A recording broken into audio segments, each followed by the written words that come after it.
Out on the streets of London, Liverpool and Bristol, the Dunstan Thomas research team have spoken to over 20 baby boomers. We've encountered a very mixed experience, some wealthy, some not wealthy. I have my final salary pension, I also have the state pension. My wife has a small occupational pension and will draw her state pension in a few years' time. I was dependent on my own income only.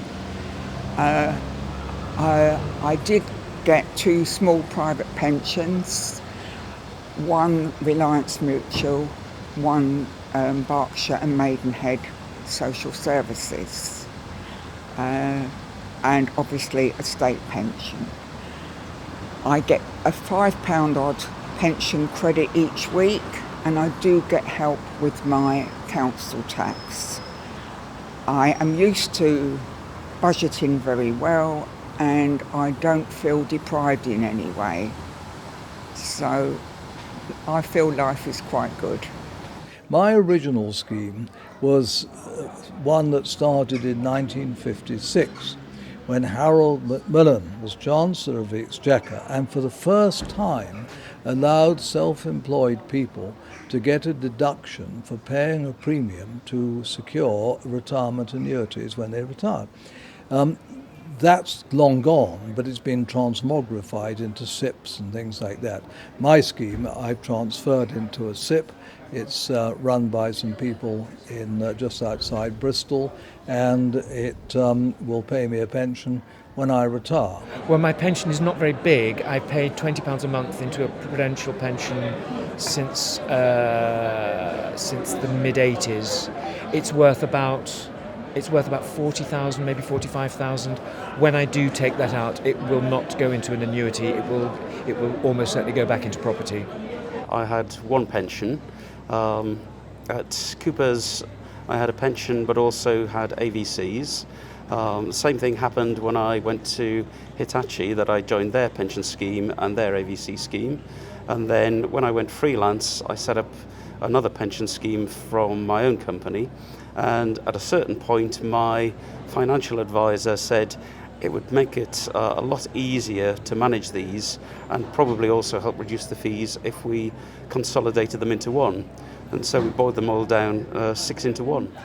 When I moved to Bristol from Devon and left that pension down there, I started a new pension scheme with a local authority in Bristol, but I didn't work with them for very long. I fairly quickly moved to the charity sector, and they had a different pension scheme. So that small little bit that I had in the local authority here in Bristol, I managed to take that with me to the charity. And initially with the charity, it was a DB scheme. But after a few years, the charity changed to a defined contributions scheme. And I didn't want to take that DB part of my charity pension to put it into the defined contributions, because I felt that would be disadvantageous for that little sum of money.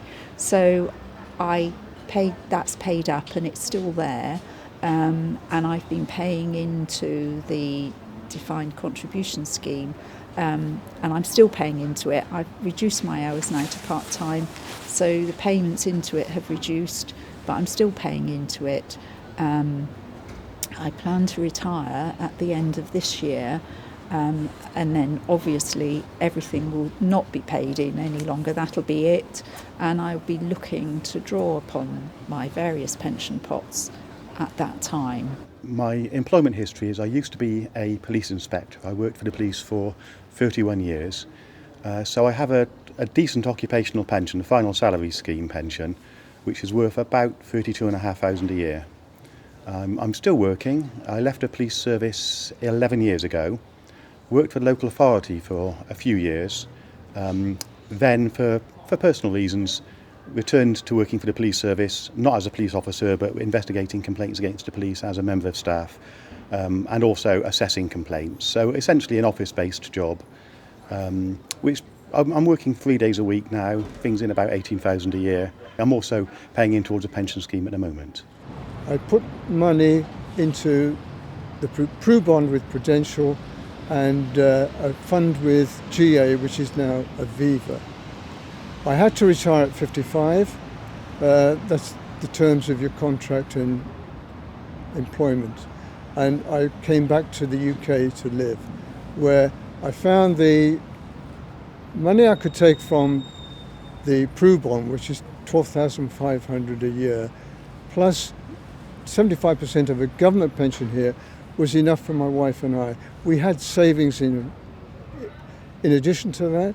We were able to buy a house here, mortgage-free, and a flat in Hong Kong.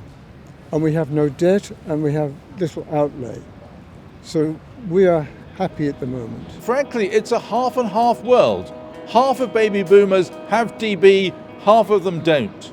For those that do have some DB, it makes up 51% of their retirement income, whilst those who only have DC, that DC pension makes up just 37% of their total retirement income.